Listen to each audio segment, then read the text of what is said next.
Mesdames et messieurs, bonjour. Vous êtes sur l'élan africain et vous avez bien raison. Vous avez sans doute suivi comme moi la situation qui est pour le moins explosive en Tanzanie. La Tanzanie a organisé ce mercredi des élections générales, l'élection présidentielle, mais également des élections législatives.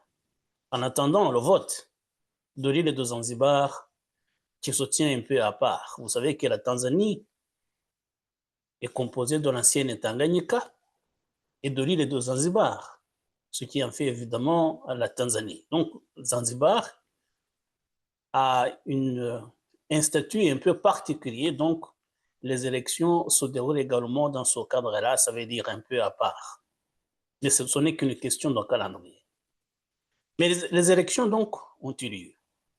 Et le décomptage des voix a commencé et comme il fallait s'y attendre, le parti au pouvoir, le Chama Chama Pinduzi, s'achemine vers une victoire, une large victoire.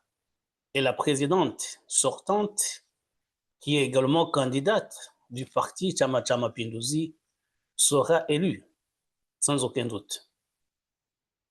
Mais là, c'est de la politique normale, j'allais dire classique.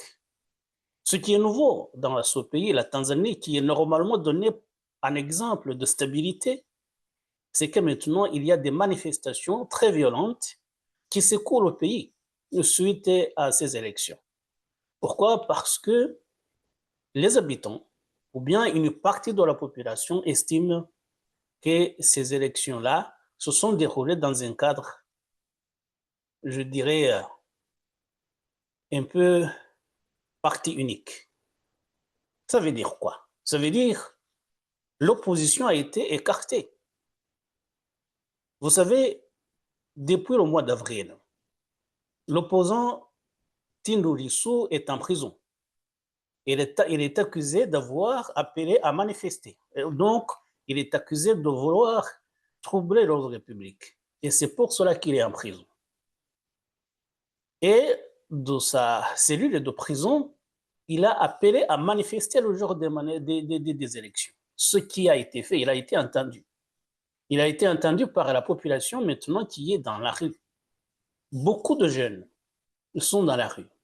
Évidemment, pour protester contre l'organisation des élections-là, puisqu'on dit que ce sont des élections dictatoriales qui ne visent qu'à légitimer le parti au pouvoir et sa candidate, Madame Samia Suluhu Hassan.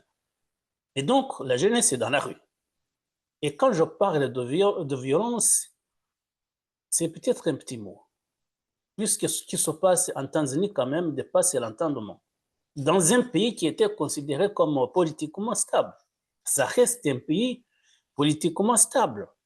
Mais ce qui est en train de se dérouler là fait craindre le pire. On parle maintenant des manifestations qui se déroulent dans les grandes villes comme Dar es Salaam, comme Arusha, comme Mwanza, comme Kigoma, beaucoup de manifestations. Et selon des chiffres non officiels, il y aurait déjà plus de 100 morts, 100 personnes tuées, essentiellement par balles réelles et tirées par la police. Ce qui est quand même grave. La police qui tire sur les manifestants. Et ce qui est encore grave, c'est que on ne peut pas se faire une idée de ce qui se passe puisque justement, le pays est maintenant hermétiquement fermé.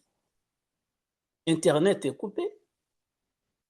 Facebook ne fonctionnait pas, Twitter ne fonctionnait pas. Donc, maintenant, c'est un pays coupé du reste du monde. Et pourquoi? Puisque les autorités, justement, craignent que la jeunesse, la Gen Z, dont on parle souvent ici, on communique par les réseaux sociaux comme cela s'est passé ailleurs, comme à Madagascar, comme au Maroc, comme au Nigeria et ailleurs. Vous savez d'ailleurs qu'en Tanzanie également, il y a eu une tentative de génération Z du mouvement qui a été étouffée dans l'œuf l'année dernière. Maintenant, les craintes des autorités, donc, fondées, je pense, et c'est que cette jeunesse puisse communiquer et appeler à d'autres manifestations encore plus graves, plus violentes.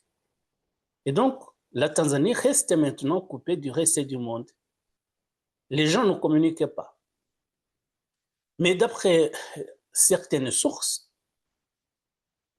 on pense fiables, il y aurait plus de 100 morts, 100 personnes tuées. Mais les raisons, justement, sont profondes. Il y a bien sûr cet acte politique, la volonté du pouvoir en place d'écarter des candidats qui étaient supposés sérieux, des candidats qui auraient pu poser des problèmes au parti au pouvoir, le Chama Chama Pinduzi. Mais il y a également des problèmes sociaux, puisqu'on parle d'une jeunesse désœuvrée. L'accès à l'emploi est très difficile maintenant. Donc, le taux de chômage est très élevé, comme un peu partout ailleurs en Afrique. Et donc, il y a ce problème de chômage également qui entre en ligne de compte. Il y a des problèmes politiques et il y a des problèmes sociaux. Je veux dire, la précarité sociale. Les gens qui vivent dans la misère, alors que la Tanzanie est un pays prospère normalement. Et voilà donc, le Chama Chama Pinduzi, Madame Samia Suluhu Hassan, vont évidemment garder le pouvoir. Mais à quel prix, justement? 100 personnes tuées, c'est beaucoup. 100 personnes qui ont été tuées. Et le mouvement est loin de se calmer. Les manifestations continuent, surtout à Dar es Salaam. On a vu les manifestants mettre le feu à certains bâtiments administratifs.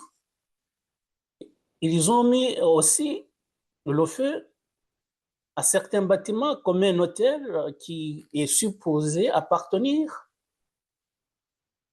à des personnalités au pouvoir.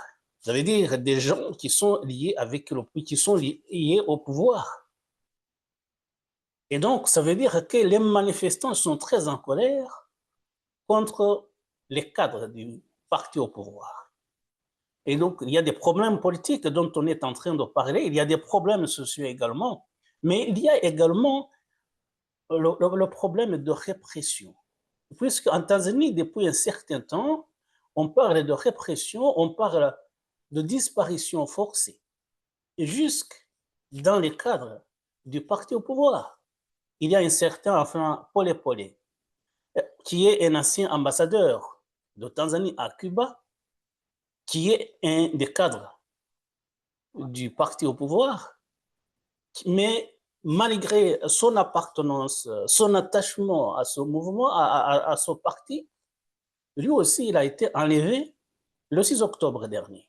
Il a été enlevé à Dar es Salaam et conduit justement à un lieu où il est détenu maintenant. Donc, il y a des problèmes politiques, il y a des problèmes sociaux, mais il y a également les brutalités de la police, les méthodes staliniennes que la population dénonce. Je donnais cet exemple d'un certain Pole Pole, cadre du parti au pouvoir, mais lui aussi a été enlevé par la police. Et pourquoi? Parce qu'il avait critiqué la trajectoire autoritaire de la présidente Samia Suluhu Hassan. Donc, il estimait que la présidente est en train d'instaurer des méthodes dictatoriales en Tanzanie. Et c'est pour cela qu'il a été arrêté. Quand on parle de manifestations, donc il faut comprendre tout cela. Des problèmes politiques, les opposants qui n'ont pas le droit de se présenter, les problèmes sociaux comme le chômage, mais également les méthodes de la police, les brutalités policières, mais également une trajectoire qualifiée de dictatoriale de la présidente Samia Suluhu Hassan. Samia Suluhu Hassan, justement, est arrivée au pouvoir après la mort du président John Magufuli. Elle était vice-présidente et comme la constitution du pays le stipule, puisque Johnny Magufuli venait de décéder, c'est elle, évidemment, qui a accédé au pouvoir. Et maintenant, quand il a accédé au pouvoir, on a pensé, parce que John Magufuli également était accusé d'être un peu dur avec la population, d'autoriser les enlèvements et avoir également recours à des arrestations arbitraires. Quand Mme Samia Suluhu Hassan est arrivée au pouvoir, les gens pensaient que peut-être elle allait rectifier le tir, qu'elle allait changer, instaurer des méthodes plus démocratiques.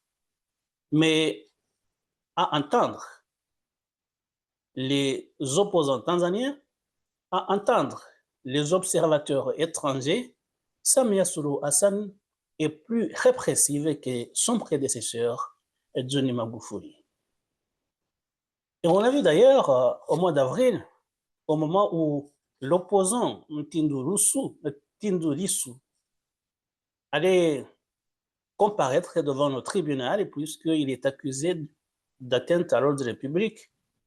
Il y a eu des gens, des politiciens de l'opposition des pays voisins, dont Mme Martha Karua, kenyane, qui sont venus pour soutenir Tundu Lissu. Et ils ont été arrêtés, ils ont été détenus de façon arbitraire et ils auraient également subi des violences. Ils auraient été torturés en prison. Et on attendait que peut-être Samia Suluhu Hassan, la présidente, s'excuse. Mais non, les déclarations qu'elle a tenues à l'époque, justement, montraient qu'elle-même ne tolérait pas qu'il y ait des gens qui viennent soutenir un opposant traduit en justice pour des affaires politiques. On a compris effectivement que peut-être Mme Samia Suluhu Hassan était autocratique, disons autoritaire. Et donc, voilà, maintenant, cette méthode instaurée, depuis un certain temps, le fait d'avoir un parti presque unique en Tanzanie est en train peut-être de prendre fin. Ce fait d'avoir un parti qui monopolise le pouvoir dans tout le pays est en train peut-être de changer. Puisqu'il n'y a aucun doute, les élections vont être largement gagnées par le parti au pouvoir et par la présidente Samia Suluhu Hassan, mais il y aura des traces. Pourquoi des traces? Justement, puisque les gens commencent à se réveiller. Tundu Lissu est en prison, mais quand même, sa personnalité compte maintenant. Je pense que le pouvoir sera obligé de le libérer, et s'il est libéré, il aura quand même fait beaucoup de partisans. Il faudra, comme il le réclamait en avril, c'est d'ailleurs pour cela qu'il a été arrêté, il réclamait la modification de la loi électorale, puisque c'est une loi justement qui confère tous les droits au parti au pouvoir et qui fait tout pour écarter les opposants. L'opposition n'a aucune chance avec la loi électorale actuelle. C'est du moins ce que disait Tundu Lissu. Et c'est pour cela qu'il est en prison. Et donc, je pense qu'il faudra, tôt ou tard, réviser cette loi électorale pour que tout le monde puisse concourir de façon équitable et égale, soit à la députation, soit à la présidence de la République. Et donc, je pense que les manifestations qui sont en train de se dérouler malheureusement avec beaucoup de violence vont laisser de traces. Alors, on peut se demander d'ailleurs si le système tanzanien, justement, n'est pas à bout de souffle. Je disais, les opposants réclament la révision de la loi électorale. Il faudra peut-être également réviser la Constitution pour que tout le monde puisse faire un jeu égal démocratiquement parlant. Et si cela n'est pas fait, il y aura encore des manifestations, peut-être dans l'avenir, encore plus violentes. Je dis que ce qui est en train de se passer fait craindre le pire. j'ose espérer pour la Tanzanie et pour les Tanzaniens qu'on ne va pas connaître le sort qu'a connu Madagascar, qu'il y aurait quelqu'un de l'armée qui viendrait surfer sur ce qui se passe pour écarter le président élu ou la présidente élue. J'espère qu'on ne va pas jusque-là, puisque justement, la Tanzanie, qu'on connaît dans cette région d'Afrique de l'Est comme un État stable, politiquement parlant, économiquement parlant, ça veut dire s'engager sur une voie peut-être sans issue. Donc, pour la Tanzanie, j'espère qu'on ne va pas jusque-là, que la Tanzanie ne va pas connaître ce qu'a connu Madagascar. Mais pour cela, justement, il faudra que les autorités tanzaniennes qui sont en train d'être élues vont accepter de tendre la main à l'opposition, de s'asseoir autour d'une table de discussion et qu'on voit comment changer les choses. Puisque, bien sûr, ce qui se passe en Tanzanie, c'est dans le cadre du système hérité de l'ancien président Julius Nyerere. Julius Nyerere avait tout fait pour que son parti, le Chama Mapinduzi, reste le plus longtemps possible au pouvoir, mais qu'on change de personnalité, même si lui, quand même, a passé 24 ans au pouvoir. Mais ses successeurs, il y a une sorte de rotation au pouvoir. Ça veut dire 2 mandats, tu pars, il y a quelqu'un d'autre qui vient, et puis tu pars, mais le parti reste là de façon presque définitive, éternellement. Mais le parti reste en place. C'est ce qu'avait souhaité Julius Nyerere. Mais quand on voit ce qui est en train de se passer, on comprend justement que cela a été. C'est un système qui ne peut pas continuer. C'est un système, pour moi, qui ne va pas durer. Puisque cela a été possible, puisque ailleurs en Afrique, puisque la constitution tanzanienne autorise le multipartisme. Il y a d'autres partis, mais en réalité qui ne sont que des partis mineurs. La place publique est occupée essentiellement par le Chama Mapinduzi. Mais il y a des opposants maintenant, de jeunes générations, qui entendent que les choses doivent bouger, changer, pour que l'opposition également ait son mot à dire dans la conduite des affaires du pays. Et voilà donc, ce système a été instauré au moment où, ailleurs en Afrique, un peu partout, il y avait un système de parti unique. Quand vous voyez un peu partout à l'époque, il y avait des partis uniques qui gouvernaient. Et la Tanzanie donc sortait un peu du lot avec une opposition peut-être moindre, mais qui avait le mérite d'exister.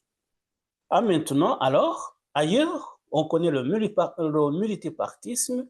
En Tanzanie, il y a ce système d'antan, ça veut dire un système qui fait en sorte qu'un seul parti monopolise le pouvoir au détriment d'autres forces politiques.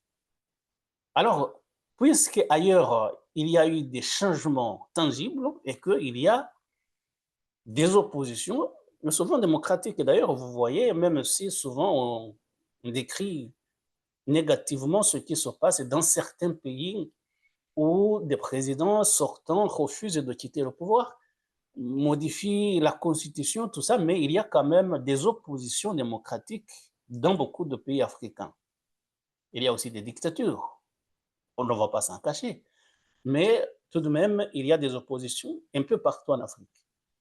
En Tanzanie, alors, il faudrait que les choses changent et qu'il y ait une opposition visible qui ose critiquer sans craindre le pire et évidemment qui concourt à l'élection présidentielle ou aux élections législatives dans le même ordre et sur un même pied d'égalité que le Chama Mapinduzi.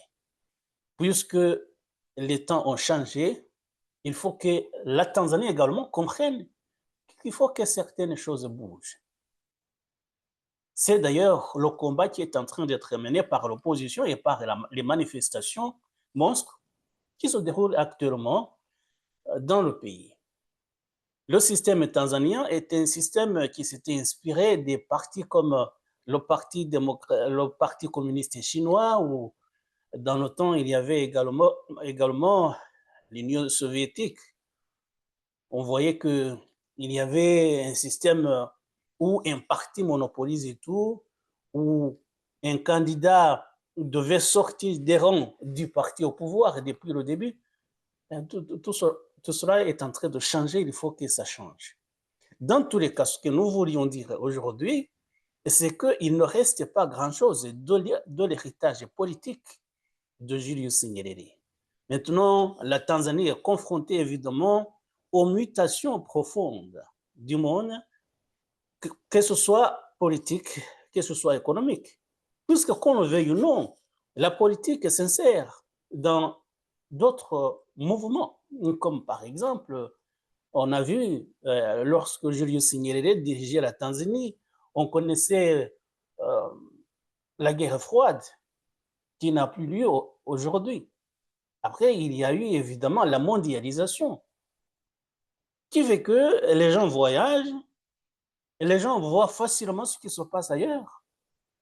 Et sans parler, bien sûr, des réseaux sociaux, qui sont en train de tout changer, d'apporter des modifications profondes, d'abord sur le plan de la communication, mais la communication qui va également faciliter le militantisme politique.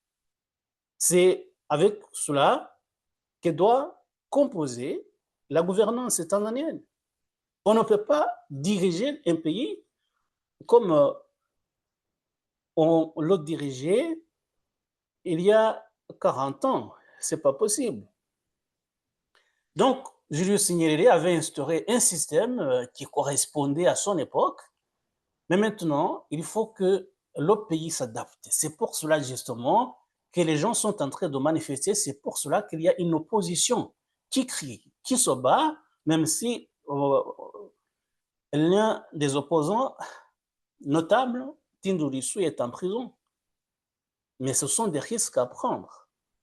Alors, il ne faudrait pas que du sang soit versé sur le sol tanzanien pour que les choses bougent. Il faut tout simplement que le Chama Pinduzi, que la présidente Samia Suluhu Hassan comprenne qu'il faut adapter le système à notre époque, puisque le système qui dirige la Tanzanie a fait son temps. Ce n'est pas un système qui correspond à l'époque actuelle. Donc, il faut que les autorités tanzaniennes acceptent d'adapter leur système politique au temps qui sont les nôtres actuellement. Il faudrait donc qu'ils négocient avec l'opposition. Il faudrait qu'il y ait des révisions. D'abord, Tundu Lissu avait réclamé la modification de la loi électorale, mais il faut qu'on voit tout le système législatif afin de l'adapter à la situation actuelle du monde.